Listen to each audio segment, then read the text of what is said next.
370 हटने के बाद जम्मू कश्मीर में किस तरीके से बदलाव हो रहा है, किस तरीके से यहाँ पर विकास हो रहा है और किस तरीके से लोग खुश हैं, सरकार क्या कुछ गरीब तबके के लोगों के लिए करने जा रही है, ये आज हम आपको बताएंगे। दरअसल जम्मू कश्मीर सरकार ने एक बड़ा कदम उठाया है, खास तौर पे जो रेहड़ी लगाते हैं, जो गरीब लोग हैं, उनके लिए एक बड़ा कदम है। हाउसिंग बोर्ड जम्मू की तरफ से जम्मू के बाहर के रहने वाले, चाहे वो डिस्ट्रिक्ट कठुआ से हो, डोडा से हो या फिर जम्मू कश्मीर के बाहर के रहने वाले लोग जो कि गरीब तबके से आते हैं, जो यहाँ पर रेडियां लगाते हैं, जो यहाँ पर लेबरर है, उनके लिए 336 फ्लैट जल्द ही आवंटन करने जा रहा है।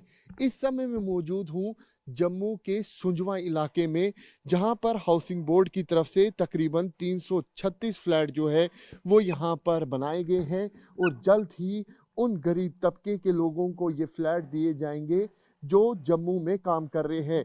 खास बात इसमें ये है कि जम्मू ज़िले के बाहर के रहने वाले लोग, जिसमें लेबरर आते हैं, जिसमें जो यहाँ पर रेडी लगाता है वो, या फिर कोई यहाँ पर जो काम कर रहा है, खास तौर पे इसमें दो श्रेणी रखी गई है, एक एलआईजी और ईडब्ल्यूएस। जो इन दोनों श्रेणियों में जो लोग आते हैं उनके लिए ये जो फ्लैट है वो बनाए गए हैं।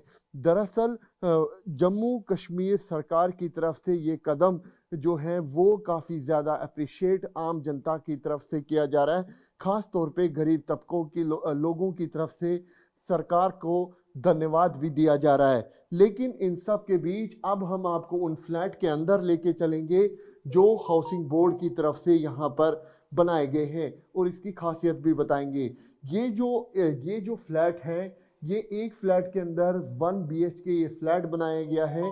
तकरीबन 290 स्क्वायर फीट का ये पूरा कारपेट एरिया है। वहीं इसका जो रेंट रहेगा, जो यहाँ पर रेंट देना है आम जनता को, वो 2200 रुपये होगा।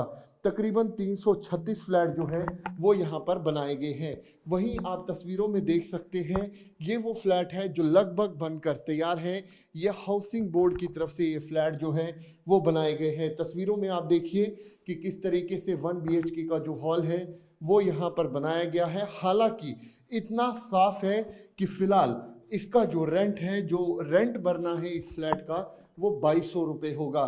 वहीं आपको बता दें कि इस जिस तरीके से सरकार ने ये बात रखी थी, जिस तरीके से सरकार की तरफ से ये घोषणा की गई थी इन फ्लैटों को लेकर, उसके बाद जो पॉलिटिकल पार्टीज हैं उनका रिएक्शन जो है वो देखने को सामने आ रहा है। हालांकि इस पूरे मसले को लेकर राजनीति जो है वो गर्मा गई है। डॉक्टर फारूक अब्दुल्ला जो नेशनल कॉन्फ्रेंस के अध्यक्ष हैं, वो पूरी तरीके से इसको अपोज कर रहे हैं। डॉक्टर फारूक अब्दुल्ला का कहना है कि यहाँ पर अगर बाहरी लोग आएंगे तो जम्मू कश्मीर में जो नौकरियां दी जाती हैं वो बाहरी लोगों को मिलेगी। लेकिन सरकार की तरफ से साफ कहा गया है, जो ईडब्ल्यूएस सर्टिफिकेट रखते हैं, जो लोअर इकोनॉमी क्लास में आते हैं, साथ में जो जम्मू ज़िले के बाहर के रहने वाले लोग हैं, जो बाहरी ज़िले के रहने वाले लोग हैं, या फिर जम्मू कश्मीर के बाहरी प्रदेश के रहने वाले लोग हैं, जो लेबरर क्लास है, जो लोअर इकोनॉमिक क्लास है, जो यहाँ पर काम कर रहे हैं, उनके लिए ये हाउसिंग बोर्ड के जो फ्लैट हैं वो बनाए गए हैं। लेकिन इन सब के बीच अब इस पूरे मसले को लेकर राजनीति जो है वो गर्मा चुकी है। जहां एक तरफ डॉक्टर फारूक अब्दुल्ला इसका अपोज कर रहे हैं, वहीं जो लोअर क्लास लोग हैं वो इस पूरे जो सरकार की तरफ से ये योजना लाई गई है, जिस तरीके से फ्लैट तैयार किए गए हैं, ऐसे में आम जनता जो है इसको लेकर काफ़ी ज़्यादा खुश नज़र आ रही है। कैमरा पर्सन अनुदीप शर्मा के साथ अंकित भट्ट, TV9। डोगरा जबान ख़त्म हो जाएगी, आपका डोगरा रीजन ख़त्म हो जाएगा, बाहर के बस जाएंगे, उन्हीं के लिए नौकरियां होंगी, उन्हीं के लिए सब कुछ होगा, आप लोगों के लिए कुछ नहीं होगा। और अफसोस मुझे इस बात का है कि एक भी बीजेपी का लीडर इसके बारे में नहीं बोल रहा है, कोई भी नहीं बोल रहा। क्या एनसी इसके लिए कुछ कदम उठाएगी? जब वक्त आएगा इंशाल्लाह उठाएगी, जरूर उठाएगी। बिल्कुल भी ऐसा नहीं है। ये टोटल एक इशू को जो है इसको गलत डायरेक्शन में लिया जा रहा है।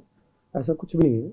अफोर्डेबल रेंटल हाउसिंग कम्प्लेक्सेस, ये पुअर लोगों के लिए, माइग्रेंट्स जो माइग्रेटरी जो वर्क जो काम करते हैं उसमें से जो है जो जिस तरह से लेबरर्स हैं और EWS कैटेगरी में जिसकी 3 लाख से नीचे इनकम है, स्टूडेंट्स हैं जो यहाँ पे जम्मू में पढ़ रहे हैं। तो नॉन लोकल उसमें वर्ड इसलिए लिखा गया क्योंकि लोकल्स के लिए जो है जो यहाँ जम्मू में रहता होगा वो अपने घर में रहता होगा। और ये स्टार्ट जो है कोविड-19 के बाद जब माइग्रेंट लेबरर्स और जो स्टूडेंट्स काफ़ी डिसलोकेट हो गए तो ये कंसेप्ट आया था, उसमें थ्रू आउट कंट्री में एक प्रपोजल बनाया गया कि आप वैकेंट बिल्डिंग्स जो हैं वो बिल्डिंग्स आइडेंटिफाई कर लें और उन बिल्डिंग्स में जो है उसको रेनोवेट करके वो रेंटल्स पे जो है ये लेबरर्स को और लोअर क्लास इनकम वालों को दे दिया जाए। सर, जो प्रवासी मजदूर हैं जो जम्मू कश्मीर के बाहर के रहने वाले, क्या उनको भी ये रेंट पे दिया जाएगा? ये it is open for all migratory labours, ऐसा कुछ नहीं है। सिर्फ उसका जो लेवल इनकम लेवल नंबर 1 वो यहाँ जम्मू में काम करा होना चाहिए। नंबर 2 स्टूडेंट्स जो हैं जो यहाँ किसी कॉलेज में किसी स्कूल में जिस लेवल में पढ़ रहा होगा। और उसके बाद जो है जो जिस तरह से कोई शॉपकीपर है, कोई शॉप दुकान पे काम करता है, EWS कैटेगरी के लो इनकम ग्रुप के, both EWS and low income group, 6 lakh से कम जिसकी इनकम होगी और जम्मू में यहाँ रहता होगा, उसके लिए उनके लिए रखेंगे। और ये थ्रू आउट कंट्री में काफ़ी ऐसे कम्प्लेक्सेस चल रहे हैं। चंडीगढ़ में हमारा नियर बाई है, देहरादून में है, बाकी थ्रू आउट कंट्रीज़ में काफ़ी आइडेंटिफिकेशन के बाद हुई, क्योंकि JNK में जो है ये बिल्डिंग जो है 2012 और 14 के बीच में बनी हुई है और JNU RM में बनी थी। उसके बाद जब फंड्स बंद हुए, स्कीम बंद होगी, तो वो बिल्डिंग्स ऐसी पड़ी हैं। ये बेसिकली म्यूनसिपलिटी ने बनवाई हुई है, तो तब से लेकर अभी तक ये पड़ी हुई थी। अब इनको रेट्रोफिटिंग रेनोवेशन करके और इसका जो है गरीब लोगों को किराए पे दिया जाएगा, जो यहाँ पे जम्मू में जो रह रहे होंगे, जो टेम्परेरी रह रहे होंगे। और ये हम कोई परमानेंट उनको नहीं दे रहे हैं, क्योंकि 25 साल के लिए तो हमें है, और जिनको देना है 3 साल के लिए दे रहे हैं, पहले वो भी एसेस कर रहे हैं